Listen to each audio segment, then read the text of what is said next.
கோபப்படும் மனிதனால் அதிக அளவு சிறப்பாக வேலைகள் செய்ய முடியாது. அமைதியான, மன்னிக்கக்கூடிய, சமநோக்குடைய, நிலைக்குலையாத மனமுடையவனே அதிக அளவு செயல்பட முடியும் என்கிறார் சுவாமி விவேகானந்தர். சாந்தம், அன்பு என்பவை மனிதனிடம் உள்ளவை. அதே போல மனிதனுக்கு கோபமும் இயற்கையானதுதான். கோபமே வராது, கோபமே வரக்கூடாது என்று எல்லாம் வரையறுக்க முடியாது. அதிக கோபத்திலிருந்து வெளிவர, கோபத்தை குறைக்க, அறவே அழிக்க அதற்குரிய முயற்சியை மேற்கொண்டால் நிச்சயம் பலனுண்டு. ஒரு மனிதனின் வெற்றிக்கு தடையாக இருப்பதில் மிக முக்கியமானது இந்த கோபமாகும். நீங்கள் எதை கொடுக்கிறீர்களோ அதையே பெறுகிறீர்கள் என்று ஈர்ப்பு விதி கூறுவதை நினைவில் கொள்ளுங்கள்.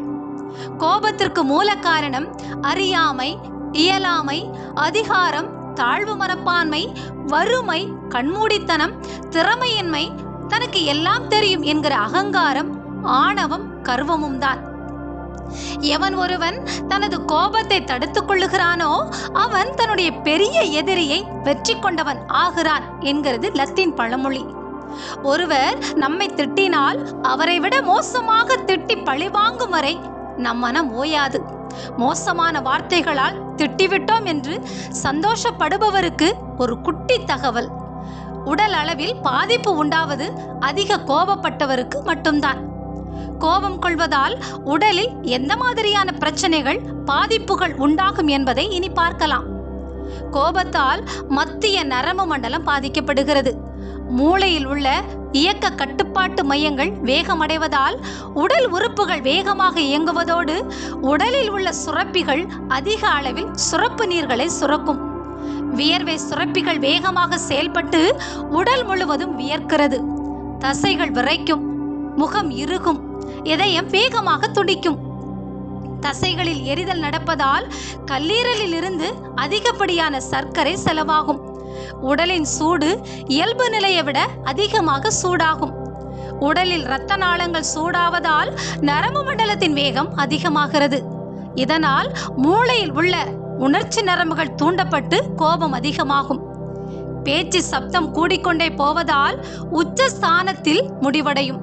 இப்படியே தொடரும் கோபத்தால் இரத்தம் அழுத்தம் அதிகமாகும், பேச்சு பாதித்து வாய் குளரும், தொண்டை வறட்சி உண்டாகும். அதிகபட்ச கோபத்தில் கை கால்கள் நடுங்க ஆரம்பிக்கும், மனம் செயலாற்றும் தன்மையை இழக்கும், மறதி உண்டாகும்.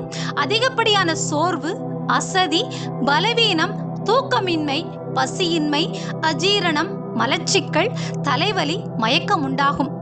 உடல் அடிக்கடி அதிக சூடானால் இதய நோய், சிறுமூளை, பெருமூளை பாதிப்பு, பித்த தொடர்பான நோய்கள் உண்டாகும். முகத்தில் உள்ள இரத்த குழாய்கள் விரிவடைந்து அதிக இரத்தம் பாய்வதால் கண்களும் முகமும் சிவந்துவிடும். தொடர் கோபத்தால் முகம் விகாரமாய் தோன்றுவதோடு இளம் வயதிலேயே முதுமை தோற்றமும் உண்டாகும்.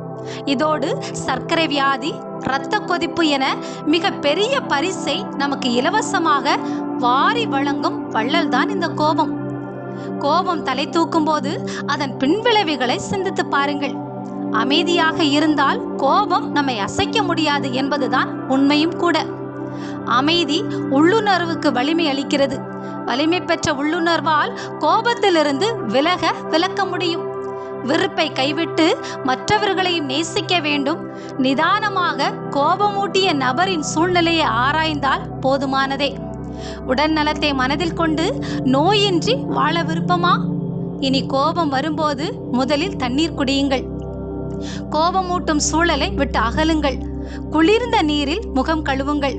திறந்த வெளிக்கு சிறிது நேரம் செல்லுங்கள். மனதிற்கு பிடித்த பாடல்களை கேளுங்கள். மனம் அமைதியாகும் வரை 1 to 100 வரை எண்ணுங்கள். இதுவே கோபம் போக்க மிக சிறந்த எளிய வழிகள்.